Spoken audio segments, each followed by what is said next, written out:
ಚಿತ್ರದ promotional content ಇಂದ ಗೊತ್ತಾಗಿದ್ದೇನು ಅಂದ್ರೆ 4 ಜನ್ಮಗಳ ಲವ್ ಸ್ಟೋರಿ, ಆ ವರ್ಲ್ಡ್ ಬಿಲ್ಡಿಂಗ್ ಚೆನ್ನಾಗಿದ್ದ ಹಾಗಿದೆ, ವಿಷುವಲ್ಸ್ ಚೆನ್ನಾಗಿವೆ ಅನ್ನೋದೆಲ್ಲ ಅವನ್ನ ಒಂದು ಕಡೆ ಇಟ್ರೆ, ಹಾರ್ಡ್ ಕೋರ್ ಕನ್ನಡದ ನಿರ್ದೇಶಕರೊಬ್ಬರು ಸ್ವಲ್ಪ ಆಂಬಿಷಿಯಸ್ ಆಗಿ ಈ ಸಲ ಏನನ್ನೋ ಮಾಡಕ್ಕೆ ಹೊರಟಿದ್ದಾರೆ ಅನ್ನೋದು ಇನ್ನೊಂದು ಕಡೆ. ನಮಸ್ಕಾರ, ನಾನು ಕೈರಂ ವಾಶಿ ಅಂಡ್ ಇವತ್ತಿನ ಚಿತ್ರ ಸಿಂಪಲ್ ಸುನಿ ಅವರ ಗತವೈಭವ. ಪ್ರೇಕ್ಷಕನಾಗಿ ನನಗೆ ಗತವೈಭವ ಚಿತ್ರದ ಅನುಭವ ತುಂಬಾ ಕ್ಲಿಯರ್ ಕಟ್ ಆಗಿದೆ. ಅಂದ್ರೆ ಇವೆಲ್ಲವೂ ಕ್ಲಿಯರ್ ಆಗಿ ವರ್ಕ್ ಆದ್ವು, ಇವೆಲ್ಲವೂ ಕ್ಲಿಯರ್ ಆಗಿ ವರ್ಕ್ ಆಗ್ಲಿಲ್ಲ ಅಂತ. ಹೀರೋ ಹೆಸರು ಪುರಾತನ್, ಹೀರೋಯಿನ್ ಹೆಸರು ಆಧುನಿಕ. ಹೀರೋನೇ ಯಾಕೆ ಪುರಾತನ್, ಹೀರೋಯಿನ್ನೇ ಯಾಕೆ ಆಧುನಿಕ ಅನ್ನೋದಕ್ಕೆ ಒಂದು ಕಾರಣ ಇದೆ. ಈ ಚಿತ್ರದಲ್ಲಿ ವರ್ಣಮಾಲೆ ಅಂತ ಒಂದು ಹಾಡಿದೆ, ಅದರಲ್ಲಿ ಅಲ್ಪಪ್ರಾಣ ಮಹಾಪ್ರಾಣ ಅಂತ ಕೂಡ ಬರುತ್ತೆ. ಇವೆರಡನ್ನು ನಾವು ಸೇರಿಸಿನೇ ನೋಡಬಹುದು. ಫೇಸ್ಬುಕ್ ಮುಖಾಂತರ ಆಧುನಿಕಾಗೆ ಪುರಾತನ್ ಇದಾನೆ ಅಂತ ಗೊತ್ತಾಗತ್ತೆ. ಅವನನ್ನ ಭೇಟಿಯಾಗೋದಕ್ಕೆ ಅಂತ ಕರ್ಸ್ಕೊಳ್ತಾಳೆ. ಇವರಿಬ್ಬರ ಭೇಟಿಯಲ್ಲಿ ಆಧುನಿಕ ಪುರಾತನಿಗೆ ಅವರಿಬ್ಬರ ಸಂಬಂಧದ ಬಗ್ಗೆ ಒಂದು ರಹಸ್ಯವನ್ನ ಹೇಳ್ತಾಳೆ. ಏನು ಆ ರಹಸ್ಯ? ಆ ರಹಸ್ಯವನ್ನ ಕೇಳಿದ ಮೇಲೆ ಪುರಾತನಿಗೆ ಏನಾಯ್ತು? ಹೀರೋ ಹೀರೋಯಿನ್ ಅಂತ ಇದೀವಿ, ಸೊ ಹಾಗಾಗಿ ಒಂದು ಲವ್ ಸ್ಟೋರಿ ಇರ್ಲೇಬೇಕು. ಇವರಿಬ್ಬರ ಲವ್ ಸ್ಟೋರಿ ಏನಾಯ್ತು ಅನ್ನೋದೇ ಈ ಕಥೆ. ಸ್ಕ್ರೀನ್ ಪ್ಲೇ ತುಂಬಾ ಕ್ಲೀನ್ ಆಗಿ ಕ್ಲಿಯರ್ ಆಗಿ ಇದೆ. ಹೀರೋಯಿನ್ ಹೀರೋನ ಮೀಟ್ ಮಾಡಬೇಕು. ಫ್ಲಾಶ್ ಬ್ಯಾಕ್ 1 ದೇವಲೋಕ, ಫ್ಲಾಶ್ ಬ್ಯಾಕ್ 2 ಆ ಪೋರ್ಚುಗಲ್ ವಾಸ್ಕೋಡಗಾಮ ಭಾಗ, ಫ್ಲಾಶ್ ಬ್ಯಾಕ್ 3 ಕರಾವಳಿ ಕ್ಲೈಮ್ಯಾಕ್ಸ್ ಅಂತ. ದೇವಲೋಕದ ಭಾಗದಲ್ಲಿ ಸಮುದ್ರ ಮಂಥನ, ದೇವ ವರ್ಸಸ್ ರಾಕ್ಷಸ ಅನ್ನೋ ಐಡಿಯಾ ಇದೆ.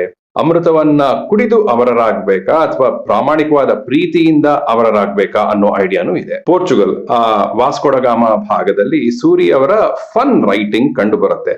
ಅದು ಎಲ್ರಿಗೂ ವರ್ಕ್ ಆಗತ್ತೋ ಇಲ್ವೋ ಗೊತ್ತಿಲ್ಲ, ನನಗಂತೂ ಇಷ್ಟ ಆಯ್ತು. ಪೋರ್ಚುಗೀಸ್ ಸಬ್ ಟೈಟಲ್ಸ್, ಅಡುಗೆ ಮಸಾಲೆ, Fevicol, Life of Pi, Pirates of the Caribbean, Titanic, ಹಕ್ಕಿಗಳು ಮಾತಾಡೋದು, ಜಾನ್ಸೀನಾ, ಇವೆಲ್ಲವೂ ಮಜಾ ಕೊಟ್ಟು.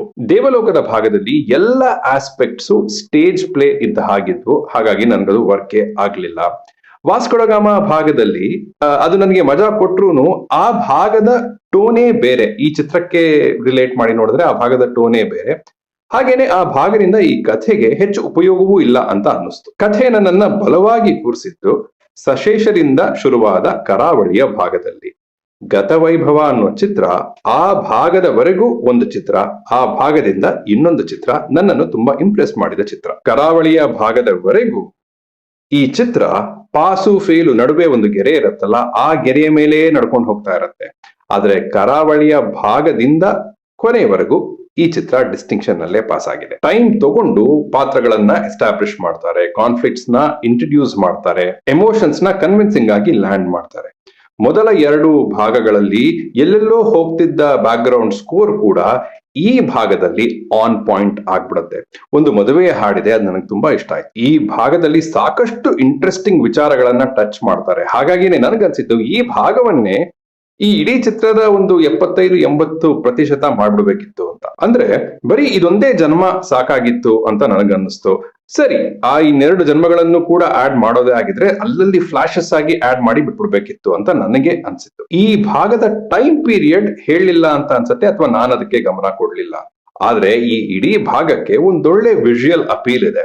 ಒಂದು ಚಿಕ್ಕ ದ್ವೀಪ, ಅದರಲ್ಲಿ ಒಂದು ಮನೆ, ಇಂಡೋರ್ಸ್ ಔಟ್ಡೋರ್ಸ್ ಎಲ್ಲ ವಿಜುವಲ್ಸ್ ಕೂಡ ತುಂಬಾ ಪ್ಲೀಸಿಂಗ್ ಆಗಿತ್ತು. ಗಂಡಸರ ಕಾಸ್ಟ್ಯೂಮ್ಸ್, ಎಸ್ಪೆಷಲಿ ಶರ್ಟ್ಸ್, ಈಗಿನ ಕಾಲದ್ದೇ ಅನ್ಸಿದ್ರು ಕೂಡ ಹೇಗೋ ಮ್ಯಾನೇಜ್ ಮಾಡ್ಬಿಡ್ತಾರೆ. ತುಂಬಾ ಜನರಿಗೆ ಕನ್ನಡ ಓದೋಕೆ ಬರೆಯೋಕೆ ಬರೆದಿರುವ ಒಂದು ಪ್ರದೇಶ, ಒಂದು ಕಾಲ.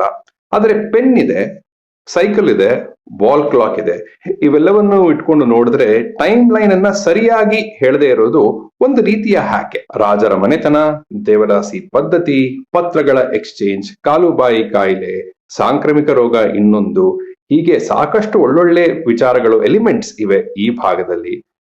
ಇದರ ಪೊಟೆನ್ಷಿಯಲ್ನೇ ಇನ್ನೂ ಹೆಚ್ಚು ಟ್ಯಾಪ್ ಮಾಡೋದಕ್ಕೆ ಪಾಸಿಬಿಲಿಟೀಸ್ ಕೂಡ ಇದ್ವು ಅಂತ ಅನ್ನಿಸ್ತು. ಹಾಗಾಗಿನೇ ಮತ್ತೊಮ್ಮೆ ಹೇಳ್ಬಿಡ್ತೀನಿ, ಇದೊಂದೇ ಜನ್ಮ ಸಾಕಿತ್ತೇನೋ ಅಂತ. ದೇವಲೋಕದ ಭಾಗ ನನಗೆ ವರ್ಕೇ ಆಗ್ಲಿಲ್ಲ, ಸೊ ಅದನ್ನ ಪಕ್ಕಕ್ಕೆ ಇಟ್ಬೋಣ. ಆದ್ರೆ ಪೋರ್ಚುಗಲ್ ಭಾಗದಲ್ಲಿ, ಕರಾವಳಿಯ ಭಾಗದಲ್ಲಿ, ಪ್ರೆಸೆಂಟ್ ಡೇ ಭಾಗದಲ್ಲಿ ದುಷ್ಯಂತ್ ಅವರು ನನ್ನನ್ನ ತುಂಬಾ ಇಂಪ್ರೆಸ್ ಮಾಡಿದ್ರು. ಆಶಿಕಾ ಅವರು ಕೂಡ. ದುಷ್ಯಂತ್ ಅವರಲ್ಲಿ ಕಾನ್ಫಿಡೆನ್ಸ್ ಇದೆ, ಸ್ಕಿಲ್ ಇದೆ, ಅವರ ಜೊತೆ ಕಂಠಾನೂ ಇದೆ, ಕನ್ನಡನೂ ಇದೆ. ಪಾಥಾಸ್ ನಲ್ಲೂ ಪೊಟೆನ್ಷಿಯಲ್ ಇದೆ, ಅದು ಇಲ್ಲಿ ಸಂಪೂರ್ಣವಾಗಿ ಟ್ಯಾಪ್ ಆಗ್ಲಿಲ್ಲ ಅಂತ ಅನ್ನಿಸ್ತು. ಪೋರ್ಚುಗಲ್ ಭಾಗದಲ್ಲಿ, ಕರಾವಳಿಯ ಭಾಗದಲ್ಲಿ ಇವರ ಲುಕ್ ಕೂಡ ಚೆನ್ನಾಗಿದೆ. He can definitely go a long way. Ashika ಅವ್ರಿಗೂ ಇದೊಂದು ಒಳ್ಳೆ ಚಿತ್ರ. ಅವರ ಒಳಗಿರುವ ಇಷ್ಟೂ ಚಿತ್ರಗಳ ಅನುಭವವನ್ನ ಅವರು ಒಗ್ಗೂಡಿಸಿ ಈ ಚಿತ್ರದಲ್ಲಿ ನಟಿಸಿದ್ದಾರೆ. ಆ ಸಾಲಿಡ್ ಕರಾವಳಿಯ ಭಾಗದ ನಂತರವೂ ಸುನಿ ಅವರು ನಮ್ಗೆ ಇನ್ನೊಂದು ಟ್ವಿಸ್ಟ್ ಅನ್ನ ಕೊಡ್ತಾರೆ. ಆ ಐಡಿಯಾ ಕೂಡ ಚೆನ್ನಾಗಿತ್ತು. ಅಫ್ಕೋರ್ಸ್ ಅದರ ಎಕ್ಸಿಕ್ಯೂಷನ್ ಇನ್ನೂ ಬೆಟರ್ ಆಗಿದ್ದಿರಬಹುದಿತ್ತು. ಚಿತ್ರದ ಆರಂಭದ ಭಾಗದಲ್ಲಿ ಇದ್ದ ಡಬಲ್ ಮೀನಿಂಗ್ ಡೈಲಾಗ್ಸ್ ನ ಓಕೆ ಅಂತ ಅಕ್ಸೆಪ್ಟ್ ಮಾಡಿದ್ರು ಕೂಡ ಕೊನೆಗೆ ಬರುವ ತಂದೆ ಮಗನ ಕಾನ್ವರ್ಸೇಷನ್ ಅಲ್ಲಿ ಇದ್ದ ಡಬಲ್ ಮೀನಿಂಗ್ ಡೈಲಾಗ್ಸ್ ನನಗಂತೂ ಒಪ್ಪಿಗೆ ಆಗ್ಲಿಲ್ಲ. ನಾನು ಮುಂಚೆನೆ ಹೇಳಿದ ಹಾಗೆ ಈ ಇಡೀ ಚಿತ್ರವೇ ಹಾಗೇನೆ. ಇದು ನನಗೆ ವರ್ಕ್ ಆಯ್ತು, ಇದು ನನಗೆ ವರ್ಕ್ ಆಗ್ಲಿಲ್ಲ ಅಂತ ನಾವು ಕ್ಲಿಯರ್ ಆಗಿ ಹೇಳಬಹುದು. ಈ ಚಿತ್ರವನ್ನ ಈಗಾಗಲೇ ನೀವು ನೋಡಿದ್ರೆ ನಿಮಗೂ ಹಾಗೆ ಅನ್ನಿಸ್ತಾ ಅನ್ನೋದನ್ನ ಹೇಳಿ. ಇನ್ನು ನೋಡಿಲ್ಲ ಅಂದ್ರೆ ನೋಡಿದ ಮೇಲೆ ಹೇಳಿ.